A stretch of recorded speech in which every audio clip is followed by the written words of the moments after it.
أعوذ بالله من الشيطان الرجيم بسم الله الرحمن الرحيم رب اشرح لي صدري ويسر لي أمري واحلل عقدة من لساني يفقهوا قولي. Selamun alaikum wa rahmatullahi wa barakatuh. We are planning to continue and maybe end the third point of the 18th word. Is there anyone who wants to give a summary?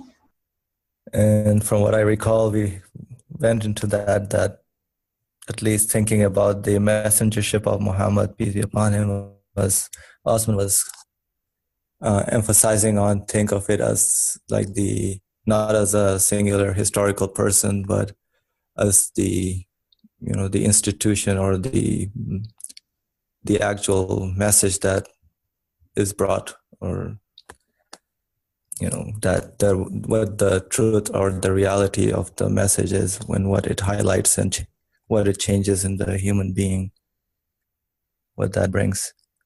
And of course, the verse that we were discussing was that if you do love God, follow me, God will love you. And that was the reflection of the third point. And he brings immediately the messengership, he meaning the author brings in, like when you observe the universe, you're actually witnessing the messengership of Muhammad, peace and blessings be upon him. So whatever we are witnessing in the universe, when we look behind the veil, if we look at the art, we look at the wisdom, we look at the beauty, or we look at whatever we perceive as ugliness also, whatever we see or interact with, that is actually witnessing of the messengership of Muhammad, basically going beyond and the whatever is apparent, but going into the meaning or what the things are referring to. Jazakallah khair. That was a great summary. So what I understand is when you think about the messengership, you give more emphasis on the message rather than the person who delivers the message, which is a part of the message sometimes, most of the times actually. But I guess the point is how this message transforms your reality, how this message transforms the way you live. That's what I understood from what you said. Is there anyone else before we start reading? Any comments, any questions that we should keep in mind? Assalamu alaikum. I wanted to add on to what Asim said, just like a brief summary. So we are interactive beings. We communicate with the universe. And in our communication, we realize that things are meaningful. And so we look for the meaning behind things being meaningful. And in order to find out that meaning of why the things are meaningful here, that's where this desire to seek out someone to guide us takes place.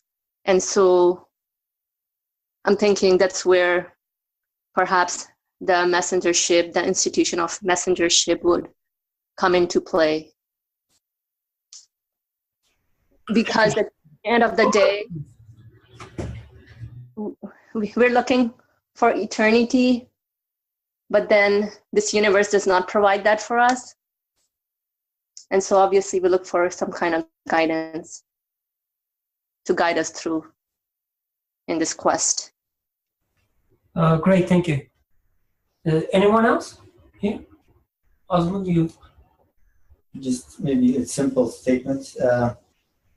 All there is, like in the universe, you see, based on the previous subject that we study, all you see is beauty and perfection. But in order really to bring into your own life, there needs to be a role model, example, who is able to decipher the meaning. When Faria said meaning, I just wanted to underline that when we say meaning, that I think that refers to the beauty and the perfection and how we see that, how we can see that in the creation, in the universe. So messengership is there to show the way to us to see how we can decipher those meanings. And messengers are the representatives of that absolute perfection and beauty. When I say absolute perfection and beauty, of course, like whatever we experience in the universe, like must point out the maker. So I just wanted to add that. I guess unless you go beyond the surface level of what you experience through some guidance, as you were saying, or maybe like reaching the level of the meanings, it's really hard to talk about the beauty or perfection. Right? When you look at the surface level, the thing seems ugly most of the time.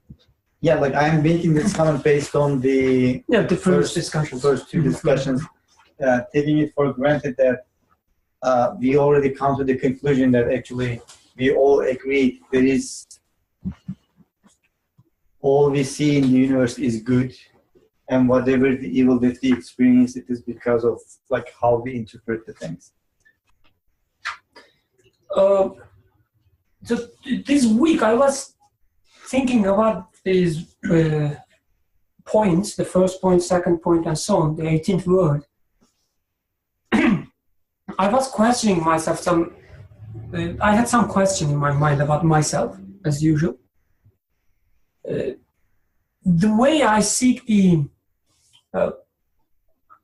you say praisal or appraisal? Like the praise or appraisal? Appraisal, okay. And the way I seek the appraisal of other people, or the way that I'm trying to prove myself, first and foremost with myself, and then to others, I guess it shows that the love or being loved is very central to my life. Like I enjoy being loved by others. I enjoy being loved by myself. Like when I see the value in me or the work I do, I enjoy it. So like there's one side of me that looks for that the intense desire goes after this. But as we discussed in previous weeks, when I try to take this path, like trying to get the appraisal of the others or even my nafs, the soul, I end up with suffering. Because I cannot control people. Like sometimes they are nice to me. I say, oh yeah, that's great. I get their attention. But next day, they don't even care about me because they have some other works to do. Then I start thinking, but am I not valuable enough? Like why he's choosing the other work, over me? Yes. He's not talking to me, he's not meeting with me, he's preferring to meet with someone else.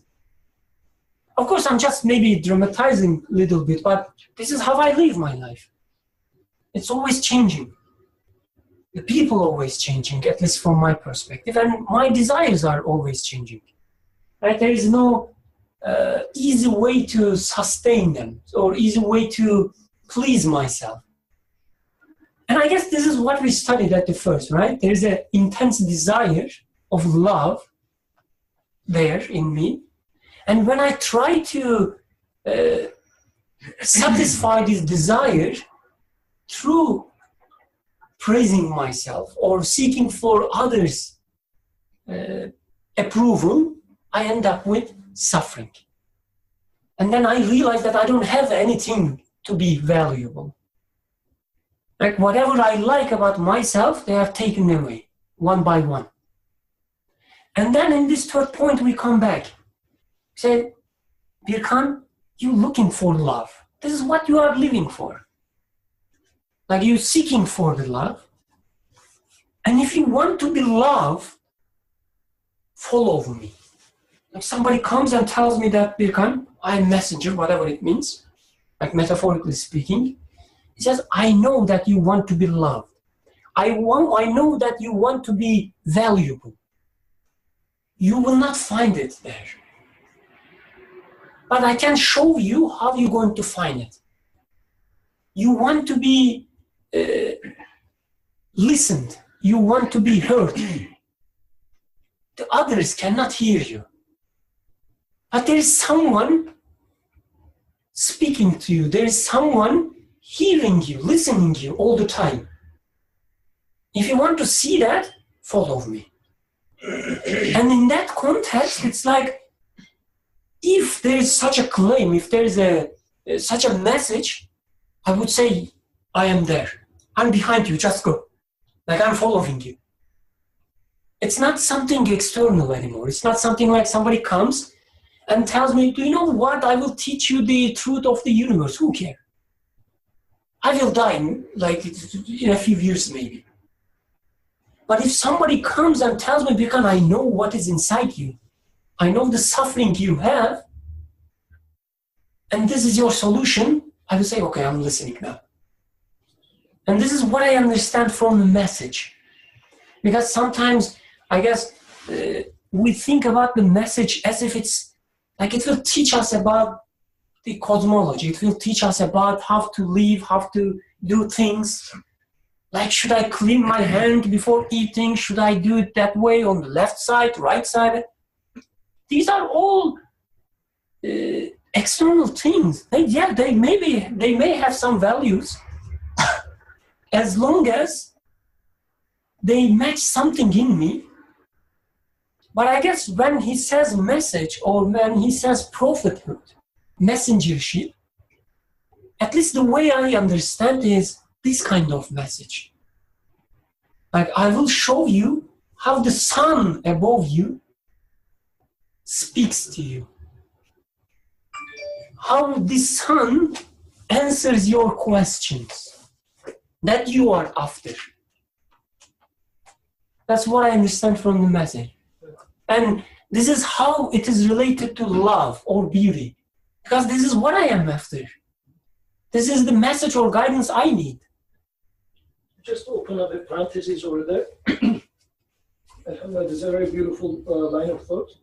And in this verse, in the third point, it says, if you do love God, follow me, God will love you. So just to mention a little bit about the property of love. Mm-hmm. So human loves in order to get something back. Most of the time we love someone, if not always, in order to be loved by this person. You expect something in return. Yeah, because if I love someone and this person does not respond to my love, I start just producing hatred towards this person. Because in the first place, I was loving him not because of the beauty that there was there, but because he or she is in return going to appreciate my beauty. This is why love is different than mercy. Mercy might be, in terms of mothers to the children, it's mercy, which doesn't expect a return. But when it comes to love, it's a two-way street. I mean, if there's no return, then we are unhappy with it. So this is why when I read this verse, when it says, if you do love God, which also means if you are in need of eternal love back. When you say if you do love God, that means this is the structure of love, by the way. I mean, it's not like changeable. You cannot change how it works. This is how it is given to you. Love, it expects return. So loving God means I want an eternal entity to love me back. This is what the first part of the sentence already means. This is why if you want an eternal entity to love you, then follow me and he will then love you. We can now read the verse like this. I want to congratulate him before you say something. He was so careful about the pronouns he used. He said, when I love him. He didn't say when I love her. Don't get into the dangerous waters. I don't want to make the things more complicated than what it is, but I think when you speak of love, that has also something to do with being, like to exist. It seems like there is also a referral, at least implication for me, like that's what I understand. Naturally, everybody wants to exist to all, like his full potentials. And love is just one of those like feelings that we have that we want to fulfill, in addition to many others. So in that sense, it is true that like we want to be loved and we want that like feeling to be fulfilled, but it's not just only there. Like we want all other like with all other like emotions or needs that we have. We want to like all those like needs to be met at the like utmost level, fulfilled utmost level. To me, which like means like experience the existence to its full potentials. That's what we are after in our nature, and that's only possible if you like that, and permanence of those like needs and like wants or desires only possible if you can connect yourself with an absolute power who can bring all those like about. So in that sense, like the verse is also telling me that if you love God, which means like based on what you guys were saying, if you love yourself and if you want to connect yourself or take a reference point for yourself in a way that who is going to like that reference point actually will fulfill all those needs, then you have to like kind of look for the source who can actually like provide those to you. I don't know if it makes sense, but it seems like there is like something more existential there. Qasim wants to say something, I guess, he raising hand. So Qasim, if you want to speak, go ahead, please. Yeah, thank you. Can you hear me? Yes, we can. Okay. Yeah, so I mean, since we're dwelling in the topic of love, and it probably goes without saying, and sorry if this was already discussed since I missed one or two of the discussions previously. I think it's extremely important to kind of define, or perhaps not define, or at least try to define what we mean by love. And I think Brother Usman, as he was speaking before me, was trying to do that. But I think just to add two things, or at least from what I understand, and I would love to get everyone's perspective on it, is one, I think, based off of my experience, I think love has a lot to do with acknowledgement and appreciation. And I think, Birkhan, you were also slightly stressing upon this, is that, you know, when you're doing so much for something or you're expecting something and it does not happen that way, then I think you use the word, maybe you use the word hatred or frustrated towards that person or that thing because of your desires not being met, or your desire of being loved not being met. And I had a question around that as well, which was basically how much of that desire of being loved are we actually entitled to? And when I say we, more or less like I, in the sense of my existence, entitled to, because more or less, in my perspective, I think we want to see that that love being reciprocated, but not to me, really. I think we want to witness it. We want to witness the balance, but I don't think it should be attributed towards ourselves as a human being, but rather to the one that allows us, to, I guess, practice things in a way which we can express, I guess, love. I don't know if I'm making myself clear, but if I was to use an example, let's say I go to someone and give them, chocolates. And I guess I've made the mistake at this very point where I think I have given them the chocolates, right? Rather than acknowledging and appreciating that, I have this desire or sense in me that wants to give this person chocolates. And when we don't see that person, let's say maybe saying thank you back or something like that, we take it upon ourselves. I think that's where half the problem lies, where we feel that we are not being loved. And we're expecting that from perhaps that person or, things, I guess. And I think that's where the problem is, because we're certainly trying to attribute it to ourselves. So that was one thing. The other thing I found very interesting in the verse where it says, if you do love God, follow me, God will love you.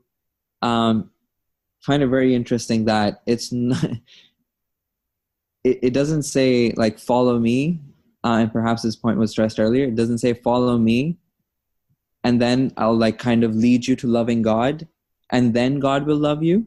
So basically that, again, if one was to understand love to be appreciation and acknowledgement, it's like first develop the ability to appreciate or acknowledge the true source behind all of this, right? Like the true source behind what is giving us this desire, this need, and ultimately reaching to the conclusion that nothing of the nature of this universe, including, human beings, are going to be able to satisfy this need that I have.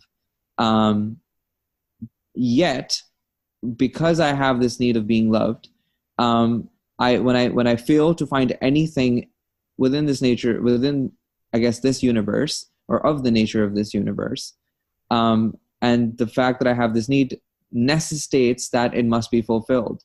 And once I'm able to change my perspective or worldview in a way where I'm able to see, as someone was mentioning earlier, if I'm able to see that love make its way to its true source, God in this verse, the word God is being, I guess, used for that, then follow me. It's like, I think it's almost like a criteria to even understanding or accepting messengership or a message, to say first develop your worldview, and then you'll be able to understand, what perhaps I have to say or perhaps what I have to show you.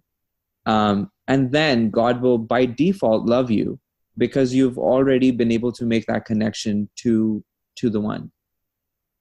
That was it. Thank you. Oh, thank you. Thank you for sharing. So if there are no other comments, let's read the third point. So who wants to read? Why nobody wants to read? I mean, it's so fun, isn't it? Reading. Oh yeah, there's someone. Go ahead, please read it. Right. Okay. If you do love God, follow me, God will love you. Since in the universe there is observedly beauty of art, and this is certain, it necessitates with a certainty as definite as actually witnessing it, the messengership of Muhammad, peace be upon him.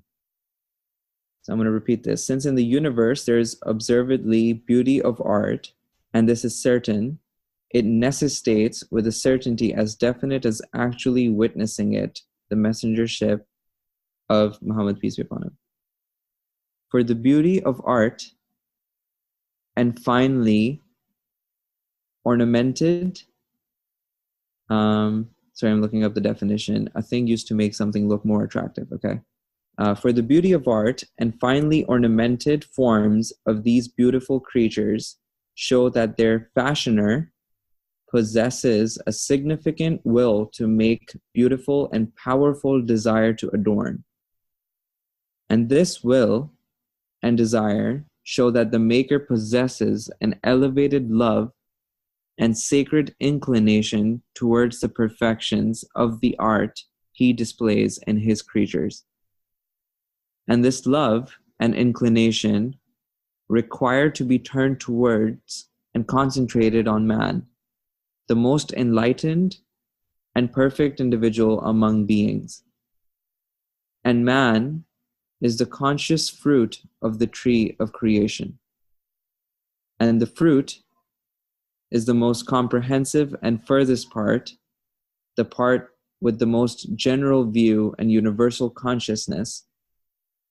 And the one with the most comprehensive view and universal consciousness should be the most elevated and brilliant individual, who will meet with and be addressed by that beauteous maker, who will expend his universal consciousness and comprehensive view entirely on the worship of his maker, the appreciation of his art, and offering thanks for his bounties. I don't know if I should take a pause here or should I keep going? Does anyone have any objections if I keep going? Oh, no, go keep going, please. Now, two signboards, two spheres appear. One is a magnificent, well-ordered sphere of a dominicality and exquisitely fashioned and bejeweled signboard of art. Sorry, I'm going to repeat this again. One is a magnificent, well-ordered sphere of dominicality and exquisitely fashioned, bejeweled signboard of art. The other is an enlightened and illumined sphere of worship and broad and comprehensive signboard of thought and reflection, admiration, thanks, and belief. This second sphere acts with all its strength in the name of the first sphere. I'm going to repeat this again. The other is an enlightened and illumined sphere of worship and broad and comprehensive signboard of thought and reflection, admiration, thanks, and belief. This second sphere acts with all its strength in the name of the first sphere. Thus, it will be clearly understood how closely connected with the maker is the leader of the second sphere, which serves all the maker's art-cherishing aims, and how beloved and acceptable he is in his eyes. Is it at all reasonable to accept that the munificent fashioner of these fine creatures, who so loves his art and even takes into consideration all the tastes of the mouth, would remain indifferent towards his most beautiful creature, who, in a clamor of admiration and appreciation, which makes the throne and earth reverberate in a litany of thanks and exaltation, which brings to ecstasy the land and the sea, is worshipfully turned towards him? Would he not speak with him and want to make him his messenger and wish his commendable conduct to pass to others? It is possible that he would not speak with him and not make him his messenger. By no means. Verily, the religion before God is Islam. Muhammad is the messenger of God. Okay, I'll take a pause here. Thanks a lot. Before we start going back and studying the details, any remarks? Yusuf, do you want to summarize what we understand from that, what you understand from the third point? Very briefly. So at the end of the first one, he was saying that human or the nature has nothing to claim any ownership over themselves. In the second one, he was claiming that he made the point that everything in existence is beautiful. And now in the third one, he's saying that since there's beauty in the existence, then Muhammad must be the messenger of God. And apparently two very distinct topics, beauty versus the messengerhood. And from there he started with the creation, how it is being carefully crafted, which shows that the maker is in love or in awe of his own creation, and he wants to demonstrate it. Then he talked about how the beauty or art is increasing as we get closer to human. So human being being at the very center of the existence, as if everything is serving the human's existence. Now, even and also human's consciousness is another thing that he mentioned.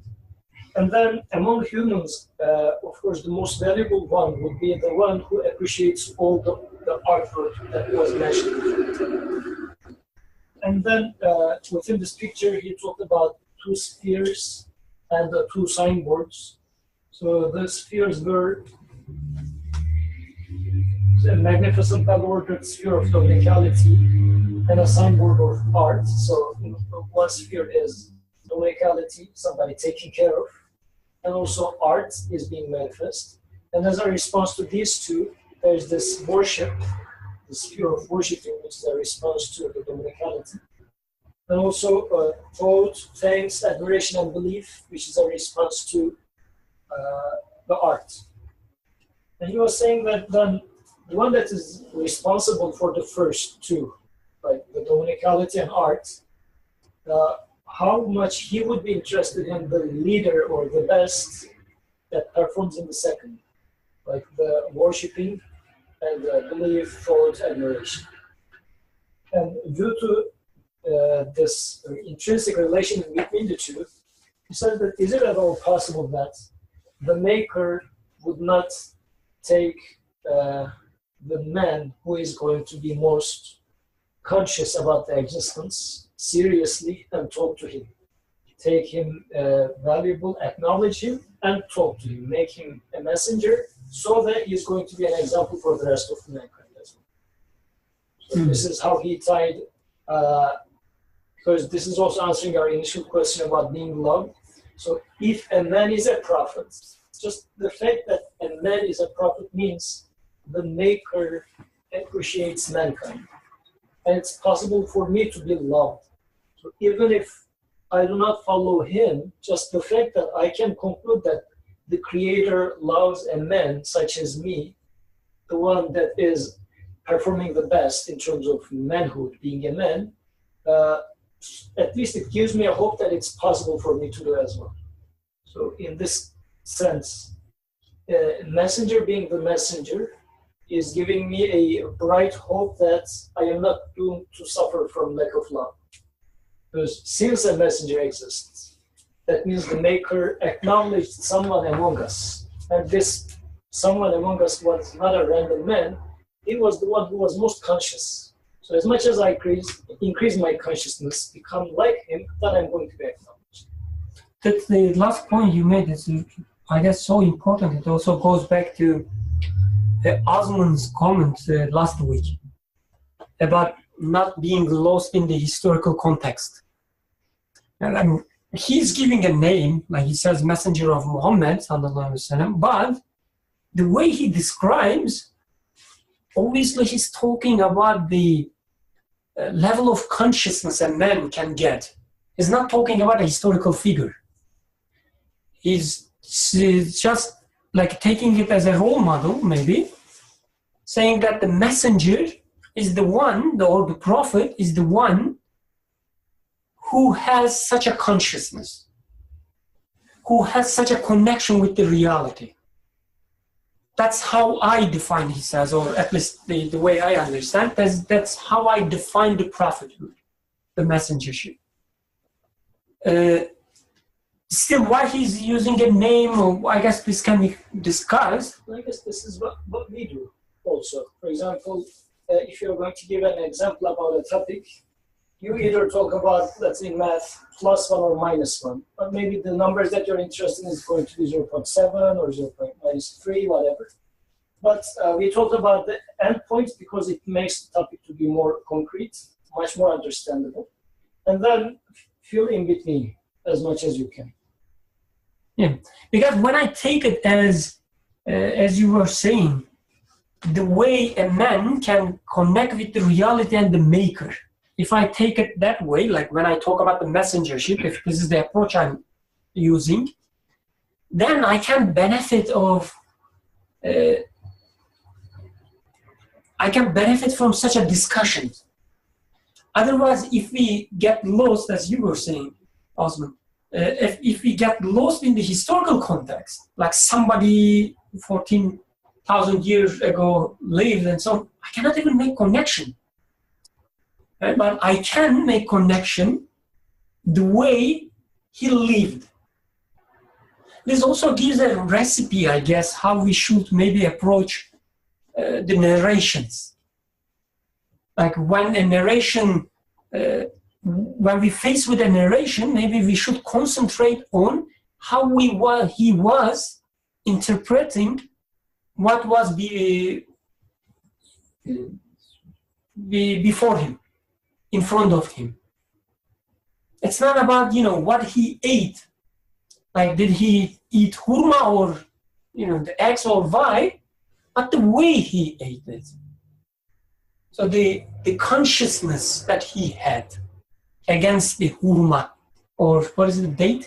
Yes, date. Otherwise, if you are living in, I don't know, like a other part of the world, why you should search for date to eat?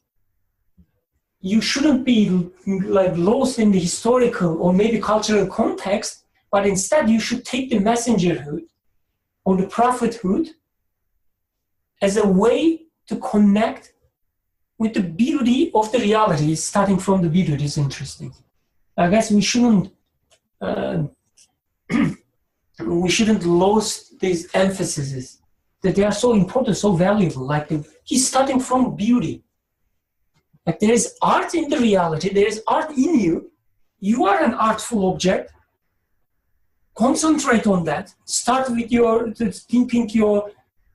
start your thinking from this point, like you are an artful object, and then reach a concept of messengership. You don't read between the lines and nuances of the words. Yes. I wanted to add to that point. I was thinking about, Berkan said last, a really good example. I thought he talked about how he was walking through, the cold weather, and he felt it. Ironically enough, somebody I met at work today this past week was saying how he hated driving and living in the cold weather, and it made me think of Berkan because, I realized that people don't think about, as Nursi is saying, the beauty and perfection in the universe. The fact that you can even somehow feel or make a judgment, have a preference, predisposition towards something that, really is almost miraculous. The fact that you can actually feel something like that. I mean, what is cold and what is heat? But I think what Nursi really does importantly here is really redefine messengership in this respect, taking these experiences that you have and, understanding what does it mean? Because just having a preference or how you feel about something doesn't mean anything. As you guys said, in the end, so what? You live 60, 70 years and then you die. But messengership reorients you to what its meaning is. How do you understand it? And I think, as you guys said, that really is the sunnah of Muhammad. I mean, I don't think people emphasize that how he understands something, how he feels about something, is really his sunnah. And as Birkan was saying, people emphasize what he does rather than how he sees something. And the Quran fundamentally is how he sees something. But nobody speaks about that as being his way or his sunnah. And I think Nursi is kind of redirecting people to what is messengership, what is prophecy here. Jazakallah khairan. One small comment. I think it is also important to know that it is true that messengership is the representation of the universal good and see the beauty. But I think it should be underlined that we still do that like in the form of a human being. Like, if I'm not mistaken, there was a narration like saying that like if God speaks to you, why should he speak to a human being? Why not like an angel, for example? And there was an answer, how can you really take an angel as a role model? I don't want to introduce another unknown to the subject, but there is that aspect of the messengership that me as a like simple human being should be able to relate in terms of like every like single like human conditions, and also take that person as a role model to see within the specific conditions how am I supposed to understand what it means like really for the universal good, and how am I supposed to like implement in the moment that I'm really cold and miserable, like in the like winter conditions, for example. So prophets, like plural, that's why like the people all who are also like going through similar ups and downs and struggles in life as we all do. I guess this is really important because this is what we always do, right? We look at our lives, what we have, and try to make sense of it. Like this is what human beings does. It is what science trying to do, what philosophy trying to do, or even the layman just walking on the street. That's what we do. We try to make up we always make up some stories. Make the most of it. Yeah.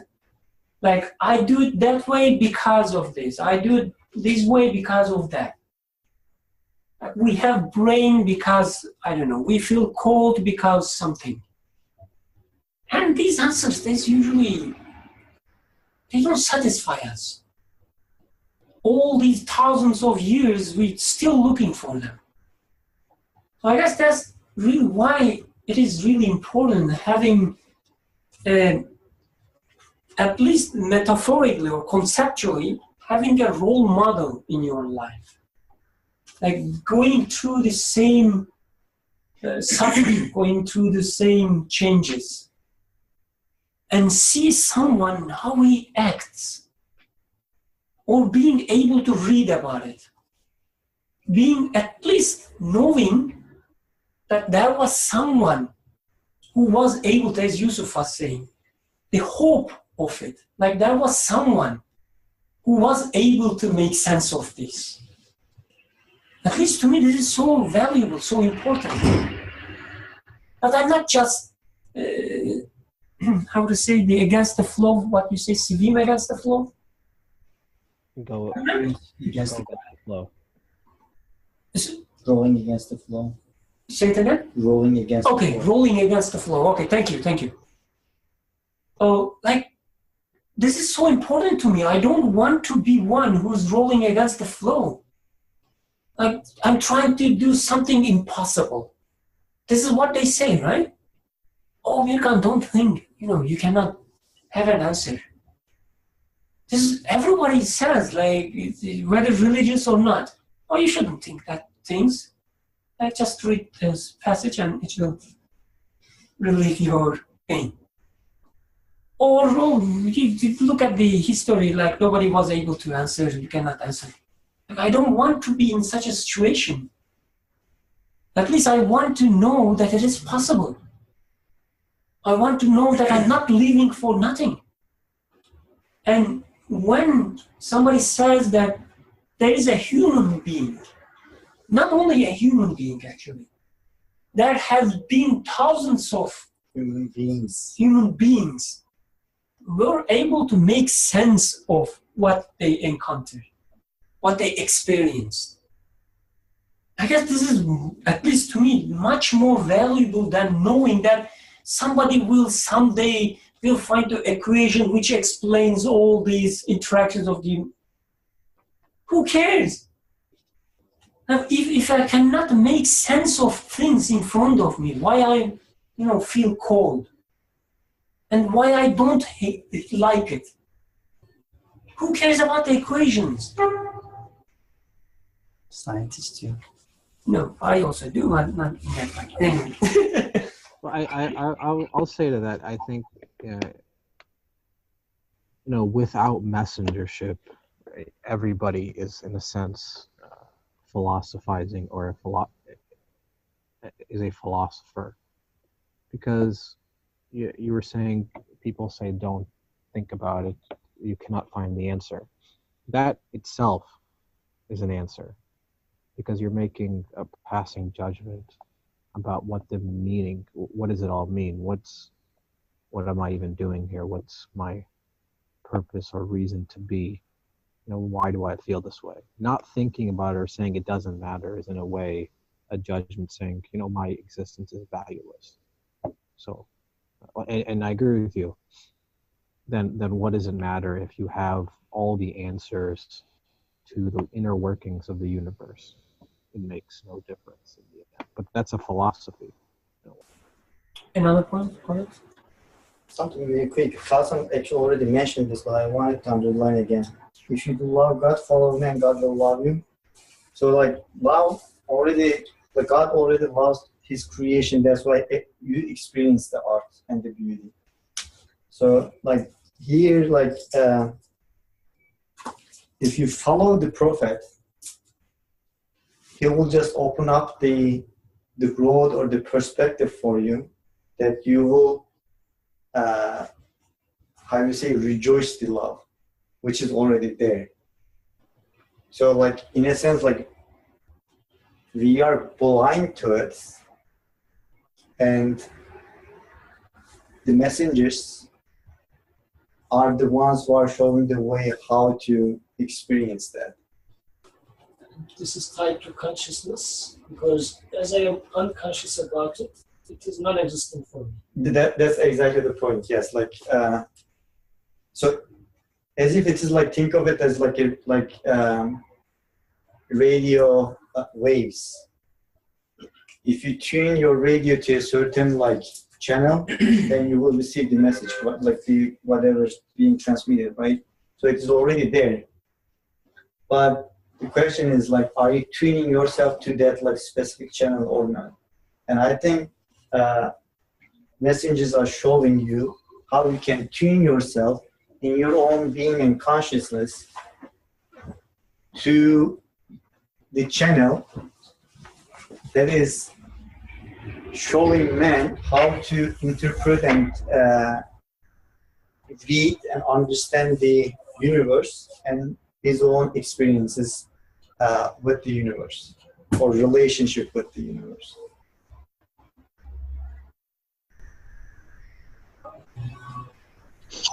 So in a way you're saying it's impossible to not have a worldview, but messengership tunes it properly or reorients it or recalibrates it.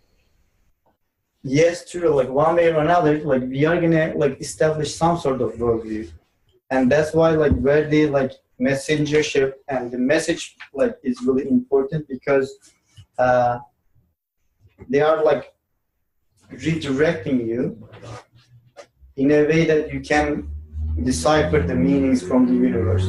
I think that goes along with what Yusuf was saying, and also it is in line with the first and the second topic, because we discussed existence, non-existence, what is evil, what's not evil.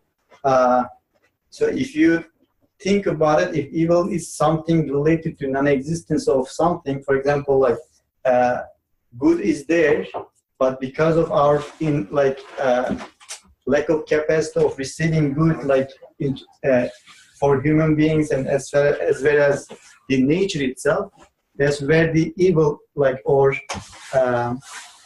bad arises. So when it comes to the messengership, as Yusuf was pointing out, if we don't have the consciousness, then as far as we are concerned, it doesn't exist for us, which is the reason for suffering and also the evil. So we make something evil or bad for ourselves if we do not listen to the guidance of the message and the messengerships. You know what I find interesting is that, back to Beer Khan's point, is that, somebody might listen to speaking and say, well, there are people out there who are quite content with their life or state of being without thinking about, for example, or asking the question, forget about even messengership, asking these questions. But to some extent, refusing to answer or even ask the questions, begs the question, are you even human? And at least from my experience, I think sometimes people are even afraid to ask the question, because then it would lead them to question everything they're doing. And that's in a way what messengership is, or question what is the reason and purpose that they do anything. And I think that's very, very, going back to Nursi's first points, is almost it's ego crushing in a way. And it's very difficult for one, the first step for one to take. Another comment of Asim was, I guess, I seen his mic on. Yeah, so basically, as Suhail was saying also about the human side, what the human individual is capable of, the potentialities within the human. I think the messengership helps with that also, to reacquaint the human being to what is the possibility or within the human, what they are capable of, and consciousness is part of a major part of it also. But then again, how one can establish their worldview by actually questioning. Yeah, and then that's how actually being a human again, that's how I am, although I may not realize that, I have this feeling of love and I don't know, this universe which I may be loving, but then it does not respond back, the universe, to me. I mean, I see that the transience in the world, things that I love, they are no longer there. They go away, they die, they pass away. But then I still have this need, and then messengership will bring me back. Hey, look, question this. Why is it there? Look at the wisdom in it. Look at the art. Why is it given to you? And that's how I can realize, basically, through the messengership as well, like a reminder coming to me. Look, yeah, there is somebody actually, my owner, my source, the one who gives existence, that is showing me that love, but I'm not really appreciating that there is this love that is being for myself, for a human being, because I'm expecting something from the temporariness of the world. Thank you. I have a question. Yeah, go ahead, please. So, I'm sorry if we got into this before, but I just didn't catch it. But I just, it's really abstract for me, this concept of loving God. And I just want to make it more practical. Like, first of all, when I see this, if you do love God, follow me, God will love you. I think it's almost backwards, because if you already love God, then you've already reached a peak. Like, whatever loving God means, you've already reach the destination. So I don't know Because, yeah. how it feels slightly backwards to me. And then how, I think Qasim was saying like loving God was appreciating him or recognizing him, like something like that. But what exactly does it mean to love God, and how can I love God? Do I have to, just because he gives me something, he gives me gifts, doesn't mean I have to love him. My parents give me gifts, or they've raised me since I was You a don't child. like your parents? I mean, recorded. Of course I love him, but it's not like a huge love. I mean, Depends on the gift. oh God. Due to some technical problems, No, go ahead. Sorry. just because someone gives me something doesn't mean I have to love him back. I could. That's true. Just to make it like more clear, the brother who is speaking now is. So, and I can even make an argument that God is so powerful, right? And he could easily give me everything, and he doesn't. So, isn't that cruel in some way? How am I supposed to love this God then? I don't know. I just don't understand how we can love God. I just want to make it more practical. Because I feel like we think it's so normal, but I don't understand. I think it's an excellent question, because I really struggled with the same question for a long time, and I don't even know I have the answer yet. But it was so difficult for me to even comprehend what it really means to love an absolute, that you can never, if you think about it, you can never, really have a direct,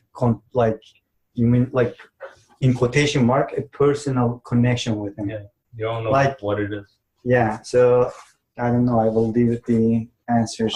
Here, I just want to say a few things to what he was saying. One, the verse being backwards. It's not backwards, because and Nursi does this in another where he talks about prophecy. Even if you deny messengership, you just say I deny messengership, but you follow the principles of messengership, it's as if you have not denied his messengership. So, in the same way, let's in this scenario just say we understand what love of God means, and we do have a love of the Creator of the universe. That in and of itself is messengership. In a way, you are following his way. So within that love is his path. It's not something, as Qasim was saying earlier, it's not something distinct. It's not if this, then this. It's together at the same time. And then the second point is with regards to what does the love of God mean? In a way, saying, he's so powerful, why doesn't he do this or that? Is that in and of itself is backwards, because that's a jump to the conclusion. Rather, messengership is looking to the universe itself for one's personal experiences, and then making a conclusion that I'm being taken care of, I am given existence, my needs are being met, to whatever degree, and seeing the love of the Creator in that, and expressing an appreciation and thanks. But then if you then say, oh, well, then why doesn't he do this or that? That's a baseless, that's a contradiction of reasoning. It's kind of weird to speak about logic and love at the same time, but in a way they go, I would say, hand in hand. And then the last point I wanted to make was, what does it mean for one to love God? I think there are degrees to that.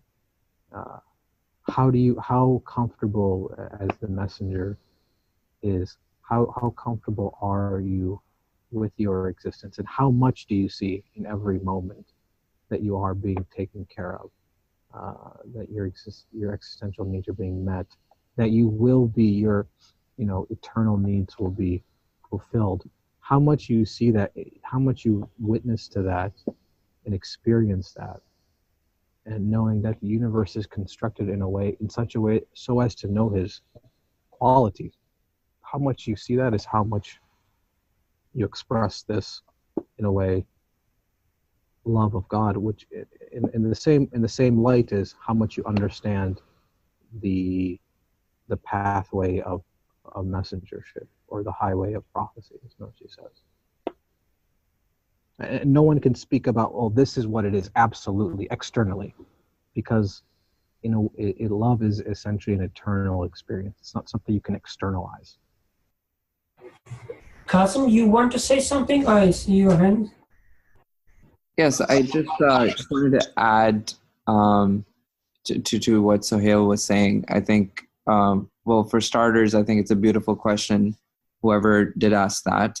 And all the points that Sohail did mention are, like, I want to endorse every single one of them, because in the sense that I too share a very similar worldview that, on all the points that have been stressed.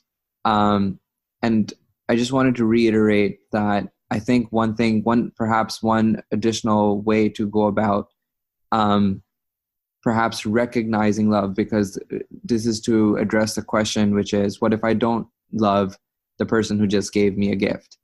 And to be honest, like, I fail to understand or define what love is, but the only thing which has made sense to me so far, and sense in the sense not like logically, but perhaps in the sense of when I look within me or look at my feelings, and when my feelings point towards something, I assigned appreciation or acknowledgement to love. That was the closest thing that I was able to I guess define love with. And yes, when, let's say in this analogy, when your parents come and just give you a gift, you don't love them, or AKA, let's say you don't appreciate that gesture to an extent where, I guess, to an extent what it deserves. And if you truly look at it, let's say now you were made aware that your parents had to work 40 hours a week, for like 4 months, and they had to deal with stress at work and at home and manage expenses and whatnot, and then somehow go out of the way to buy something which they still might have felt that was worth investing that money or that gift into something else, but they went out of their way to do something for you. At that point, because of this consciousness, or because of that awareness or mindfulness, that, oh, this is what it takes, to get something like this. In my opinion, one develops a higher level of appreciation for that particular act.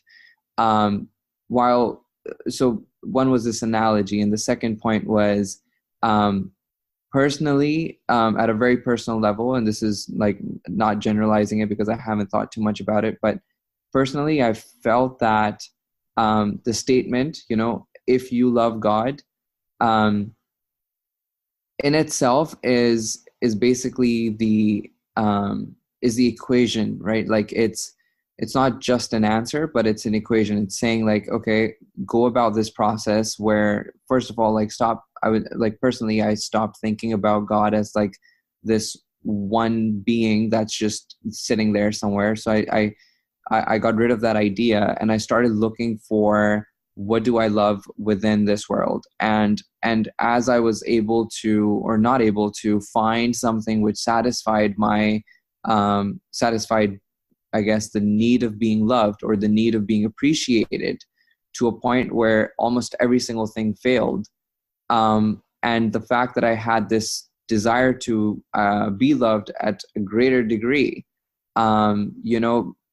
basically pointed towards that, okay, I need this to be fulfilled, and nothing of the nature, again, of the universe is fulfilling it. And wisdom, I guess, in a sense, necessitates that if there's a question, there must be an answer. So if there's this desire of wanting to be loved or wanting to be appreciated, it must be fulfilled. And perhaps, perhaps if one was to take another look at the verse again and see, if you do love God, follow me, God will love you.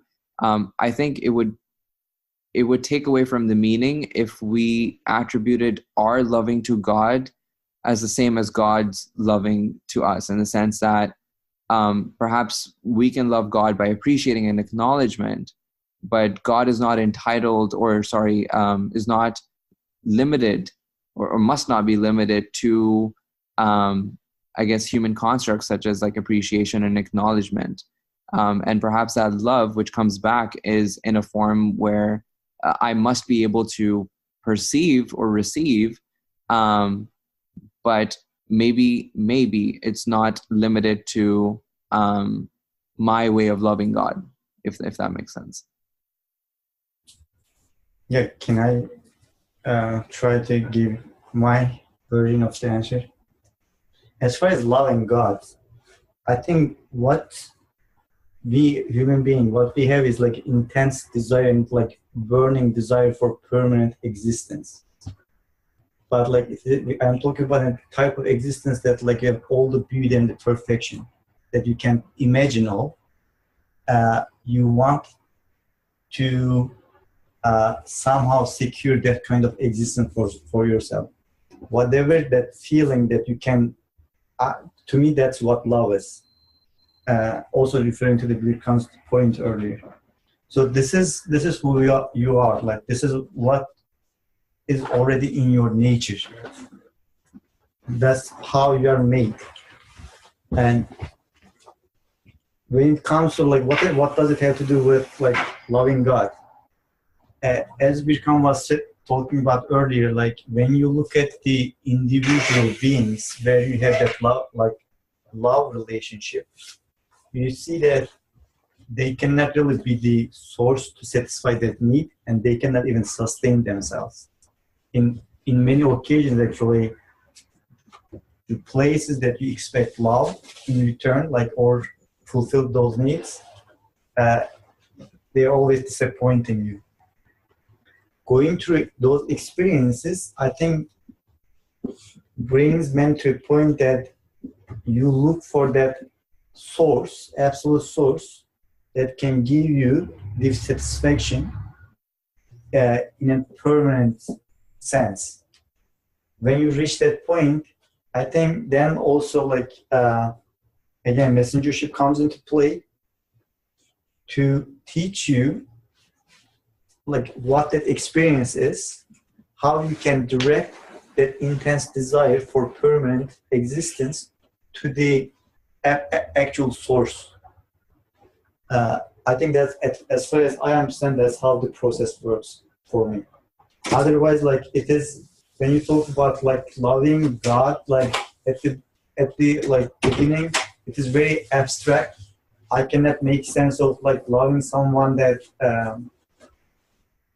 I cannot even like, I don't even know yet, because it's like, how can you really like love someone that you don't really know? To me, like it is like almost impossible. I would ask you the question then, what does it mean to love anyone then? Whether that thing is of this universe's nature or not. It's that's why I would say it's abstract regardless of the object of one's love. I don't know if you agree or disagree, but The feeling itself, yeah, I mean, it is true. But like when it comes to like causal like relationship, you physically, you can communicate or relate with the beings, the other beings. I think maybe that's why in my mind it makes it easier to make sense of in that relationship. yeah, I agree. It's not something that you have a direct human to human experience, but at least for me, if one sees the universe as a speech that one is being spoken to, even in the experiences that one does not like, and in a way that's the relationship, that's personal, because it's, you don't see that object of love as being somewhat distant or far, but it's immediate, because he's speaking to you in your very existence in every moment and through the speech of the universe. So to me, that makes it very immediate and close. It is true, but like if you can really come to that point that actually you see the creation as his speech, if one can come to that level of understanding or consciousness, like if you use the same terms that is used in the text, then in your like own like world, you are already there, that you are able to connect everything with the maker, and you see the universe as speech. Like it is not like physical beings for you anymore. Actually, it is like meaningful words, like that is someone is directly speaking to you in the moment. But you only reach that point if you go through the process and follow through the guidance of the messengerships. Otherwise, at the beginning, you are not there. So like, I'm not sure how you can really, from the get-go, you can take the universe as the speech of the creator. I want to say something about this. Going back to the question, this verse actually, yes, it's really, to me, like when you at least first read it, to be honest, it sounds like an awkward or the reverse. And even the beginning point, like if you do love God, it doesn't register like so easily, right? So this reminded me another verse I was looking for, which is the Surah in Shikak, I guess. Yeah, in Shikak. It is the Surah 84, and the verse is, the ayah is 6. So it's the Maker says, "O mankind, indeed you are laboring, striving. Indeed you are laboring toward your Lord. O mankind, indeed you are striving to reach or laboring towards your Lord. With great exertion, and will meet it." You will meet him. He says, "O mankind, you are laboring towards it." Am I laboring towards my Lord? I mean, most of the time I don't even care. Like I don't even see things being created. But it says, "O mankind." He's not saying, all believers. The claim at least, so generic. And whatever you do, you are laboring towards your Lord. That's what he says. Here, he says, if you do love God, and the short answer, okay, no, I don't. So I can, close the book, I can skip the chapter or the verse. But I guess it sounds like, again, maybe like a claim.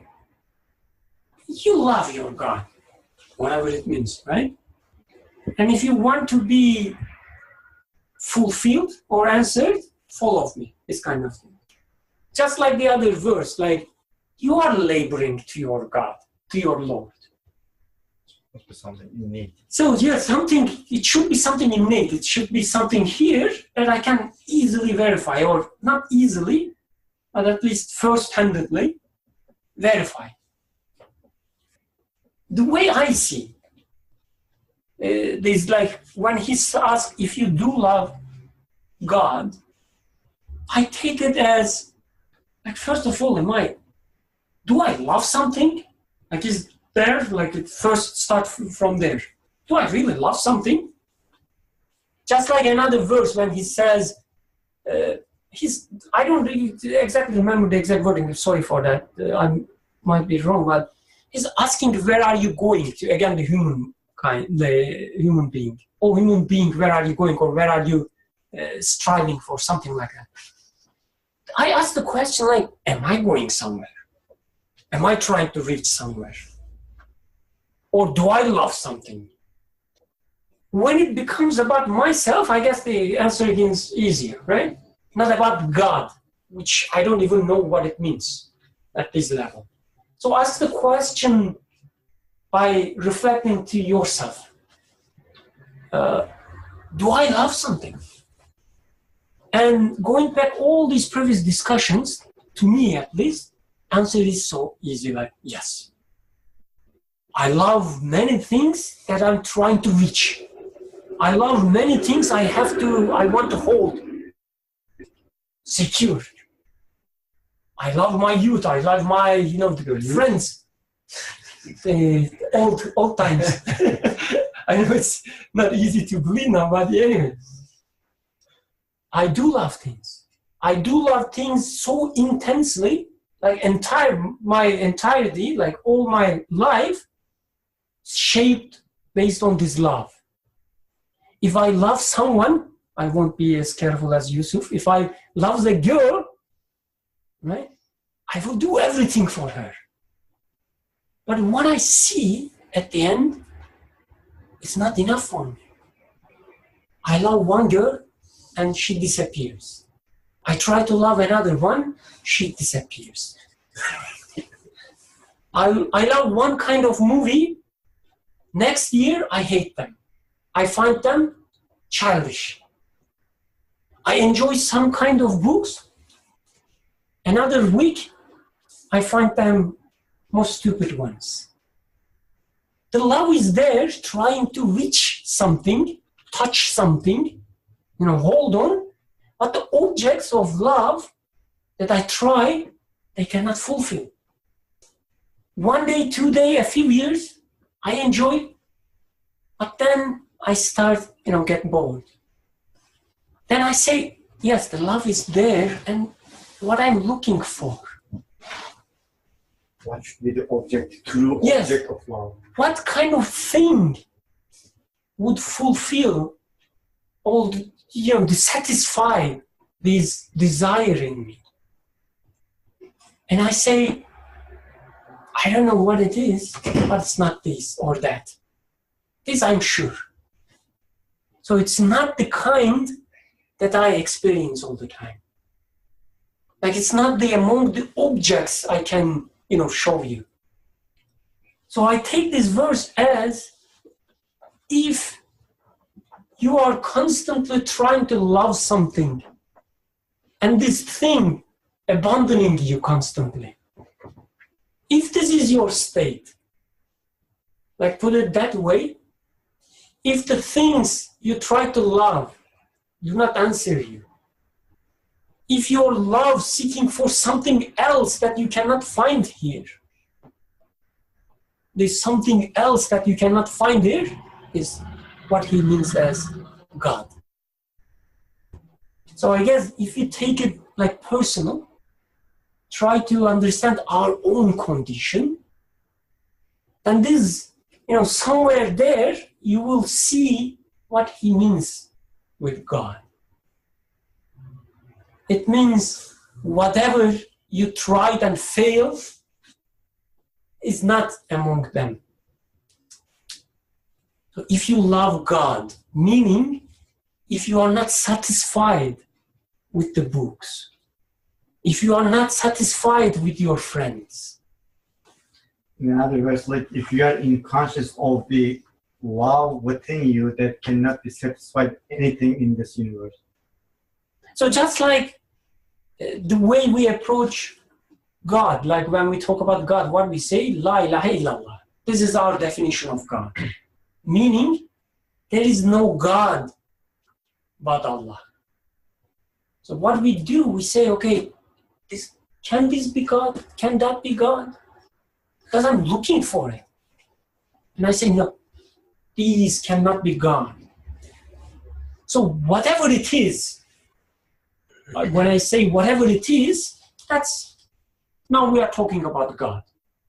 The same way, if you love God, meaning if you do not love Birkan, meaning if you do not love Apple. You tried Apple, it didn't satisfy you. You tried Ahmed, it didn't satisfy you. Right? You tried the cakes, they didn't satisfy you.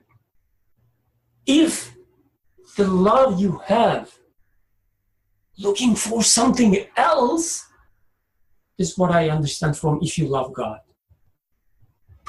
And he says, follow me, and your desire will be fulfilled. So it's true or not, it's something else, like we're trying to see the truthness of this claim here. But at least as a claim, this is what I understand from the verse. I want to say two things. One, I while I agree with you that really nothing in this universe can satisfy a human being who realizes he's in need of permanence or permanent satisfaction. It doesn't mean that I discard those things, because, in a way, I love them for showing me what my true object of love is.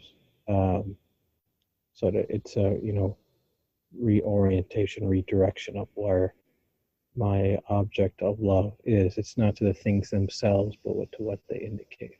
So I appreciate those things for what they do. I don't, at least for me, I don't simply discard them or say I'm going to condemn the universe to being rubbish. It's not for me. That's one thing. And then what you were saying reminds me of a hadith where it says, I am as my servant thinks I am. So one's love or appreciation of the creator of the universe is as much as he sees that love within existence itself. If he sees only death and transience and cruelty, then that's what he thinks of as creator.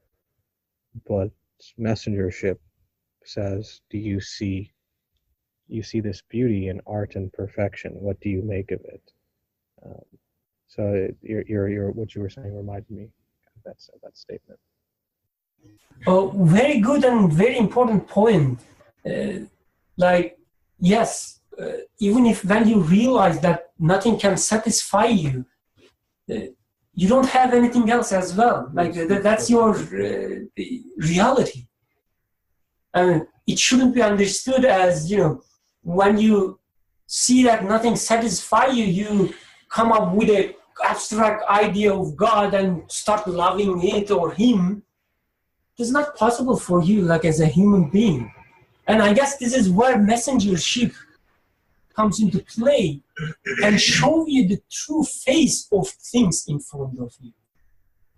The messengership or the message teaches you how to love the things in front of you in the right way so that they will start satisfying your love.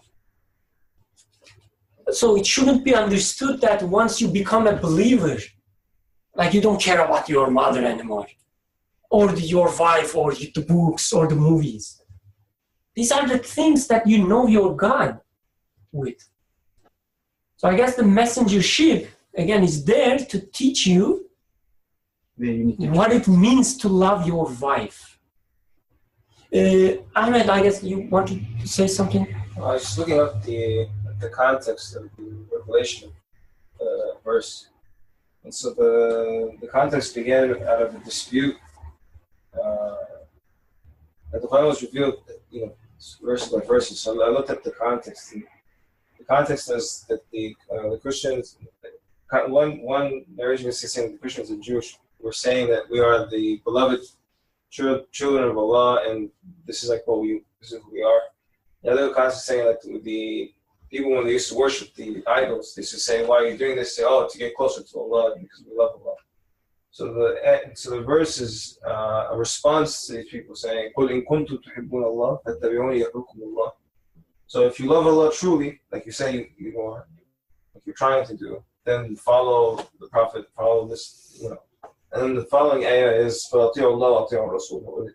أَطِيعُوا اللَّهَ وَأَطِيعُوا الرَّسُولَ. So after that, the ayah is أَطِيعُوا اللَّهَ وَأَطِيعُوا الرَّسُولَ فَإِن تَوَلَّوْا فَإِنَّ اللَّهَ لَا يُحِبُّ الْكَافِرِينَ. So it's saying so the first ayah is the ayah preceding is all about the hereafter, and then after that it addresses those people. And then there was a debate about Sayyidina Isa alayhi salam with the Christians, and then they brought up to the Prophet, and the entire surah came for this purpose. So kind of the question was like it was reversed. The logic is reversed, but this is a response to those who say, we love Allah. This is why we do this. So the ayah is coming in response to these people saying, if you truly love Allah, like you say, then follow the message of Allah, because they also knew that the Prophet ﷺ was going to come, and they talked to Quraysh at the time about there's a prophet that's going to come, prophet's going to come, prophet's going to come, and then when he came, they said, no, this is we're like beloved, we're special, we're this, we're that. And then after that, Allah subhanahu wa ta'ala says, فَأَطِيعُوا اللَّهَ وَأَطِيعُوا الرَّسُولَ فَإِن تَوَلَّوْا فَإِنَّ اللَّهَ لَا يُحِبُّ الْكَافِرِينَ. And then after that, Allah subhanahu wa ta'ala mentions all the prophets. And Allah اصطفى آدم ونوحا وآل إبراهيم وآل عمران على العالمين ذرية. Do you might also give the translation for layman's like? So Allah subhanahu wa ta'ala is basically saying, قُلْ إِن كُنتُمْ تُحِبُّونَ اللَّهَ فَاتَّبِعُونِي يُحْبِبْكُمُ اللَّهُ وَيَغْفِرْ لَكُمْ ذُنُوبَكُمْ وَاللَّهُ غَفُورٌ رَحِيمٌ. So Allah is saying, if you love Allah truly like you say you are, then follow me, saying the Prophet tells them, follow me. يُحْبِبْكُمُ اللَّهُ, Allah will love you. Like you're still going to have your status and more. And He will forgive all your sins, because Allah is the most merciful and the most forgiving. And then the following ayah is قُلْ أَطِيعُوا اللَّهَ وَالرَّسُولَ فَإِن تَوَلَّوْا فَإِنَّ اللَّهَ لَا يُحِبُّ الْكَافِرِينَ. So even those who maybe not so convinced or the arguments are not this, the order is follow the Allah, follow the Prophet. And then if they go away, then Allah subhanahu wa ta'ala say that He does not love those who are kafirin. Kafirin is like there's a lot like the Arabic meaning for it is like the person who covers the seed for the soil, covers it like this. So He's saying if they know this and then they leave after that, Allah subhanahu wa ta'ala does not love them. And then after that it brings up the prophets from before and the story of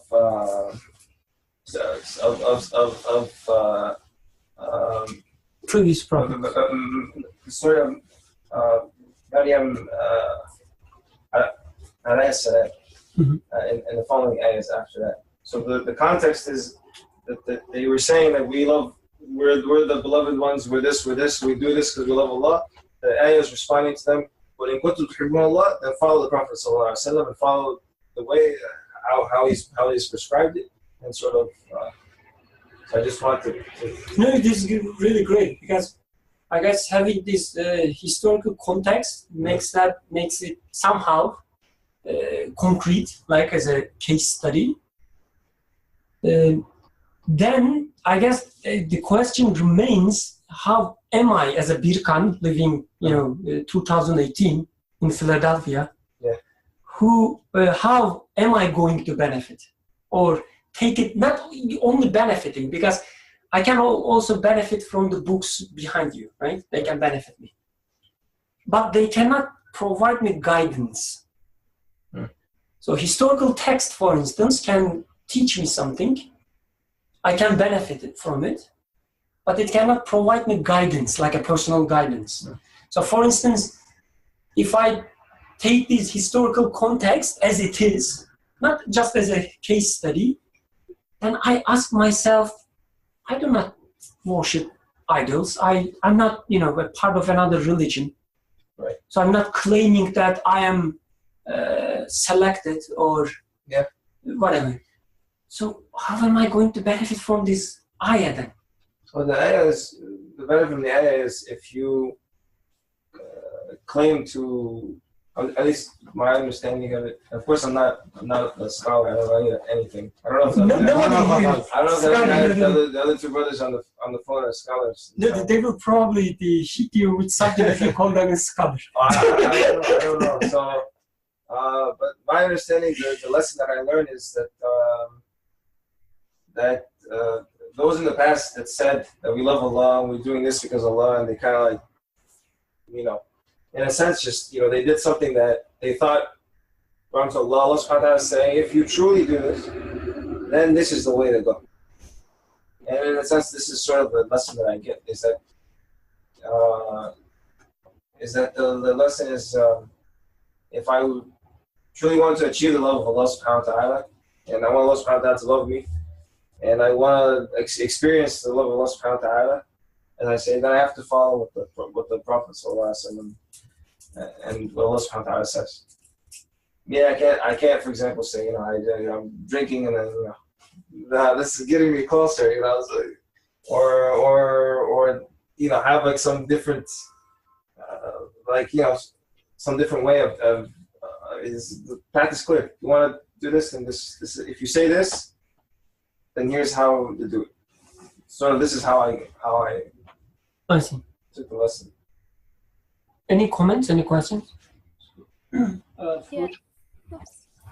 Oh, there's someone. Oh, sorry. Go ahead, please. Yeah. I just wanted to add. I think the degree to which I consciously recognize my unsatisfaction with my existence and my need, and the degree to which I recognize this is the degree to which I feel the need for guidance to be able to, I think, fulfill this need. And I think if I do find guidance, or if I seek guidance, using that guidance, then I can try to work towards loving and appreciating the being that is sustaining or taking care of my existential needs. And I think in part, in order to do this, we have to kind of go through the points that we've been reading for the past couple of weeks. So the first point in being that, I cannot take ownership, or I can take ownership over nothing. So no beauty, which crushes me. And here, I guess, just to unpack beauty, what makes something beautiful is when it's meaningful, when it's purposeful or valuable, that it has wisdom and permanence. So first recognizing that, I see this sort of beauty in existence, but I cannot take any ownership over it. And this crushes me because I have this existential need for beauty, for value, for purpose. And then from there, moving on to the second point, which allows me to understand that, even what I view as ugly and apparently ugly, and this including perhaps the way in which,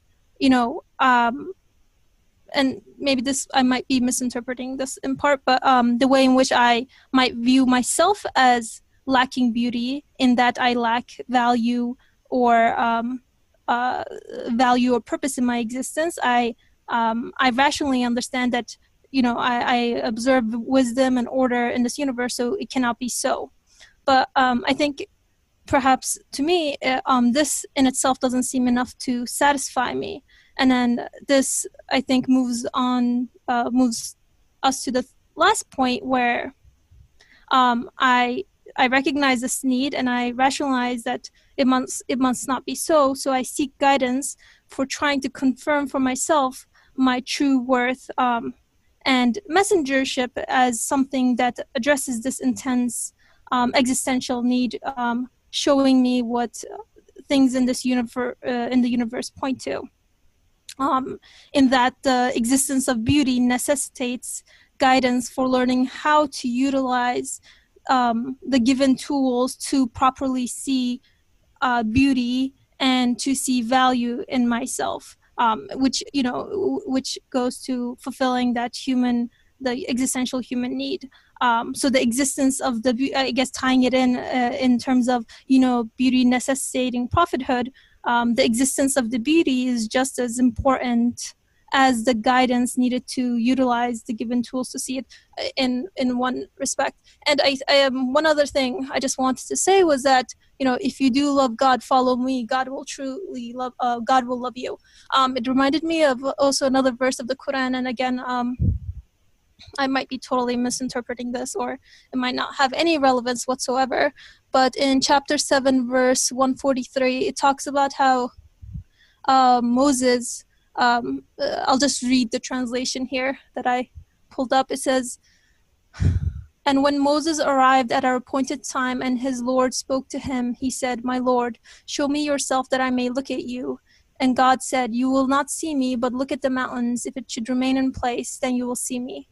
But then when his Lord appeared to the mountain, he rendered it level, and Moses fell unconscious. And when he awoke, he said, "Exalted are you. I have repented to you, and I am the first of the believers." And again, it might just be one potential interpretation or meaning that I take away from this, but I think if you do love God, points to you rationalize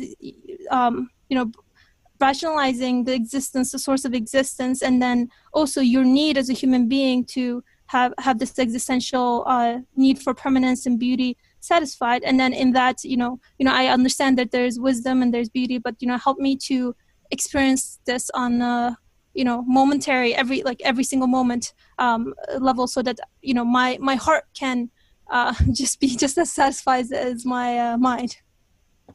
Inshallah. Jazakallah khair. That was beautiful. Thank you. The verse that you just mentioned, look at the mountains, you will see me. I guess going back to what Suhail said just after myself, there is no such thing, at least for us, for humans, there is no such thing as I will go beyond this existence and face the God or love God, whatever it means. The way we know about God, the Maker, through the actions or the manifestations or the artwork. This is how I know the artist. I look at the painting and I know about the artist. I look at the mountain, I know about the Maker. So the love I experience towards other people and reorienting this, redefining this love, that's the way I love God. I love the artful creation. I love the way they are being created, not the beauty in themselves, but the fact that they are being created. This is how I see, this is how I love God. When I realize that everything being created, I am being created, as Hatija was saying, as I discover my value through being created, realizing that I am being created, then you get closer to your Maker. Through this process, you realize that you are being loved by looking at your hands, not trying to imagine something, not through your hands, like something you can touch. You see the beauty in your hands, how beautiful they are created. You see the constant change in your hands, how beautifully it is being changed, and you find the love, you find the value. That's something constantly creating you, taking care of you, taking one molecule from here, putting it there. How would you say Zanatkar? Artisan. Artisan? Yes. You see the artisan there, like working in front of you, the constant change. So you have to take one step further, say speech of the Creator. Then, yes, it becomes the speech of the Creator. Because you have the feeling against your hand. So you need to love life, I guess. I mean, it's like the means of loving God, not that you love the existence. You love the Maker. Do. The question is like, how can you really interpret that under the guidance of the Quran and the Prophet? Otherwise, love is already there. Like your entire life, you try to direct it to somewhere, right? You try to love X and then Y and then Amen. No, didn't. But it's already there. And messengership, the prophethood, comes and tells you that this is what you are after if you love God. You see what I mean? I talked about this before, but it was just a parenthesis of my was made, but I can explain it a little bit more. He loves parentheses. This time it's a new paragraph. So, about the question that Abdurrahman was asking, so it sounds like inverse. The verse sounds like inverse, but the response to the verse is interesting. If you love God, follow me, then God will love you. Just to make it like picture, as if now I'm going in front of a palace and there is this doorkeeper over there. The doorkeeper tells me that you come here to see the king. Wait here, he's going to send you $100. I would say, I didn't come here to ask for $100. What do you mean? I mean, I just came here to say him hi, for example. I would respond. But he says, no, I know for what reason you came here. You came here because you were going to ask for $100 from the king. Wait here, the king is going to send you $100. I mean, this verse sounds like this. It says, if you love God, follow me. The response part could be, God will send you $100. Or you say, well, I was just loving God out of my sheer love. I was not expecting any return, whatever. The following part of the verse is hinting me about the motivation of my love. God will love you. So now that it's again a guidance in itself to make me question, why do I love in the first place? Because the second part of the verse is saying that you love because you want to be loved. And the first verse at the beginning of this section was talking about the man who loves to be praised with something that he didn't do. Again, the same within the same idea, attracting the attention to the fact that we want to be loved, to be appreciated or acknowledged, and we go crazy if someone ignores us. And in this room, you try to speak as I was trying to do for the last 20 minutes, and Birkhan was not letting me to speak. I haven't realized, sorry. You just simply ignored him. I mean, this is, within a society, this is the biggest punishment that you can give to someone, by ignoring this person. So in this verse, as if with the second part of the verse, so that God will love you, is making me question, and we should go and ask ourselves, saying that you are in need of being loved. This is why you would love God. So, yes, start reading the verse from the last, really, saying that love is my fundamental need. And why? Because I want recognition. Once I realized this, then I said, okay, this is a huge problem in me. I want to be acknowledged. How am I going to feel? And this is, and again, I'm repeating what was said before, but this is a big, big problem in me. And actually, I read it in a novel, and I'm becoming like a missionary of this novel. But in the novel, this psychiatrist was saying that he talks to a girl. He says that you love this boy, and why do you love him? Do you think you love him because he's handsome? He says, no, you love him because you want to be loved by him. Initially, it sounds very awkward, but within the light of this verse, think about it. Why do we love someone? If the one that we love does not respond back to us, why are we then trying to just start excuses or starting to somehow get revenge from this person? If it was sheer beauty of that other person, I mean, he or she didn't respond you back, okay, still beauty is there, keep loving the beauty. But once the beauty is not replying back to you, then you start responding with grudge. It shows that it was not beauty actually that you were falling in love with. You wanted to be loved by this beautiful one. So this is, in this verse, describing, if you like, nature of my love, or my very central, very fundamental human need, and also responding how to resolve this problem. How are you going to find this love, this recognition that you're yearning for? So I would say, then I mean, personally, this might be wrong though, personal understanding, first part of the verse, if you love God, can be read as if you want to be acknowledged by some eternal source, not someone who is going to pass by, then follow me, you will achieve what you're looking for.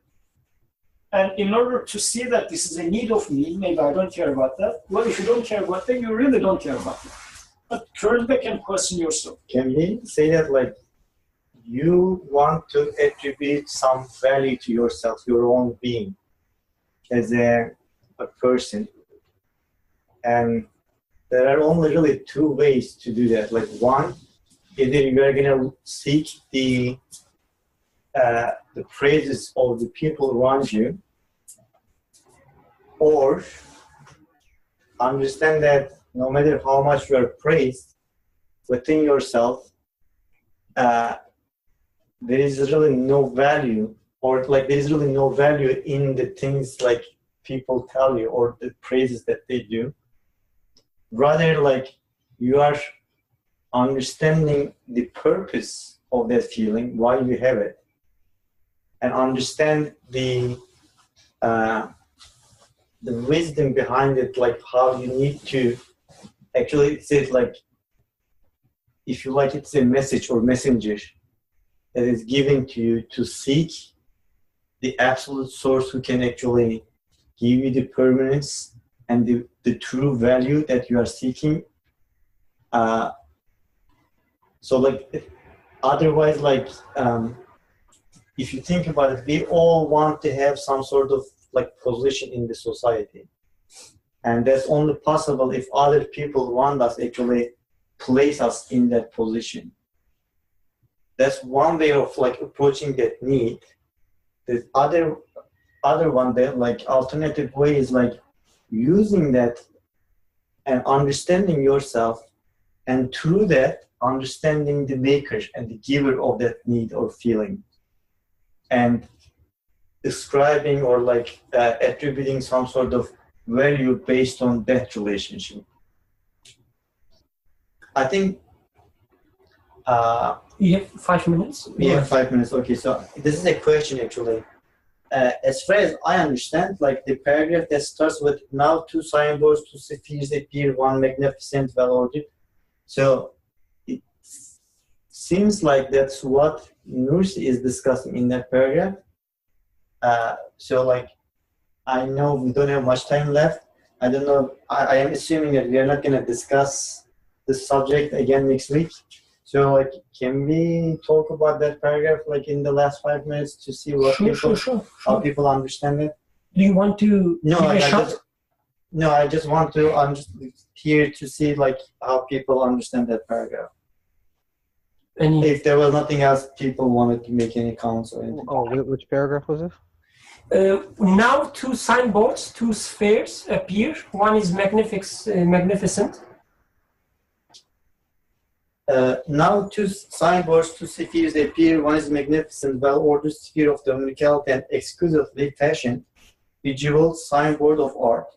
The other is an enlightened and illuminated sphere of worship and broad and comprehensive signboard of thought and reflection, admiration, thanks, and belief. The second sphere acts with all its strength in the name of the first sphere. So like, what is he talking about here? Like, what are the spheres like, and how they interact with each other? So at least what I took last week was one being the universe, or really the meaningful universe, to be read as a signboard, and the other being messengership, the one reading that signboard, that other sphere, which looks to or uses the meaningful universe as a means to reflect, acknowledge, thank, and appreciate the writer of that signboard or the author of that signboard. So messengership does not exist in a vacuum, nor does the universe exist for itself in a vacuum. They both complement the other, or one, in a sense, one necessitates the other. Messengership necessitates the existence of the universe, and the universe necessitates the existence of messengership. Because if the universe could not be read, then what is its purpose? And if messengership had nothing to read, then what is its purpose?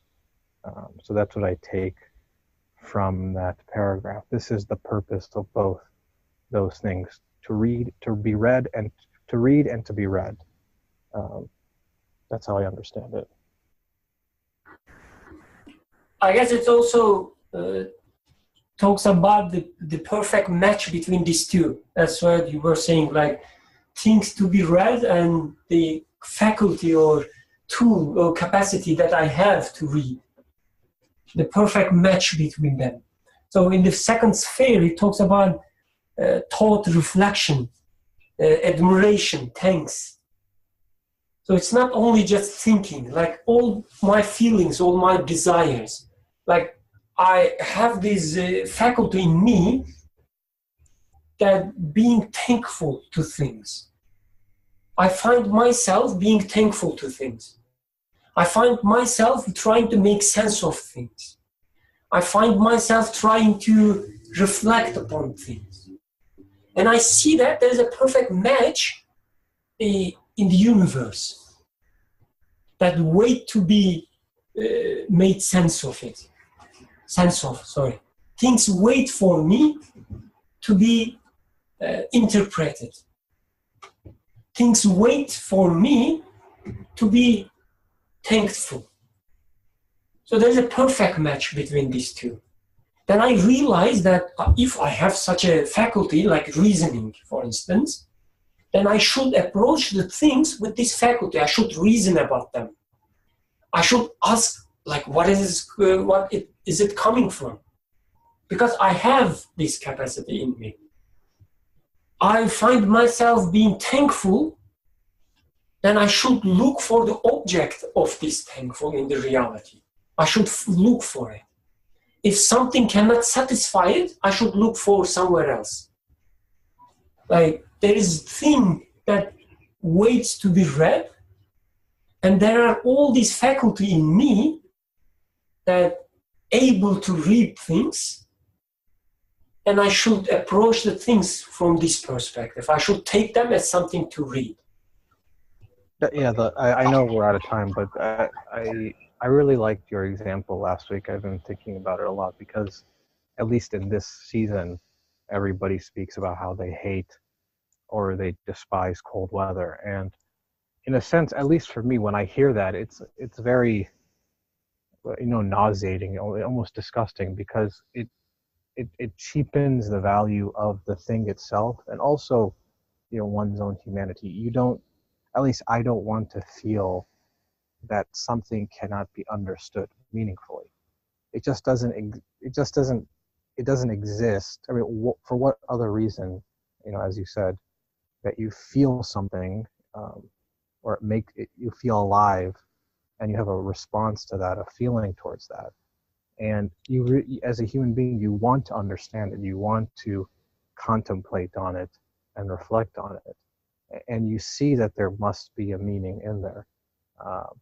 And I think this is really the direction of messengership, is, as a guidance for man and how to properly utilize that feeling.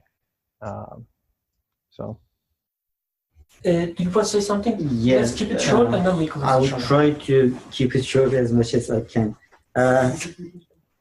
So, like, in your understanding, in your journey, you come to a point that, like, based on what Yusuf, when you were talking about, you come to a point that you position yourself in a situation that you attribute value to yourself through your maker. And you come to the understanding that, like, you are the subject, but you are the beloved subject. And he loves you and he cares about you. So, like, you reach that point. And then after that sphere of dominicality, I think this refers to the lordship of the creator of the universe in a way that every single move in your life designed in a way that he is there in every single step to carry you somewhere, to teach you something, to train you, like, and with your own being and, like, understanding. So that refers to the lordship of the Creator over you each and every moment. And as a response to that, there is the sphere of worship comes into play. That's technically your reaction to this new understanding, new worldview of the universe. So then, I think, like, goes back to the Abdurrahman's question, then you reach a point that is a loving relationship between your Lord and yourself as a subject of the Creator, and then communication starts. Through His Lordship, He directs you to certain direction and makes you go through certain experiences in life, and you as a opt or as a worshipper, based on this worldview, under the guidance of the messengership and the revelation, you respond to those situations. So then it becomes something very concrete, livable reality for you. Best I could summarize. Yeah, that's great. In 30 It's very seconds. short and concise, actually. Yeah. So I guess it's time to close the discussion, to finish end the discussion for today. سبحانك لا علم لنا إلا ما علمتنا إنك أنت العليم الحكيم وآخر دعوانا الحمد لله رب العالمين. الفاتحة.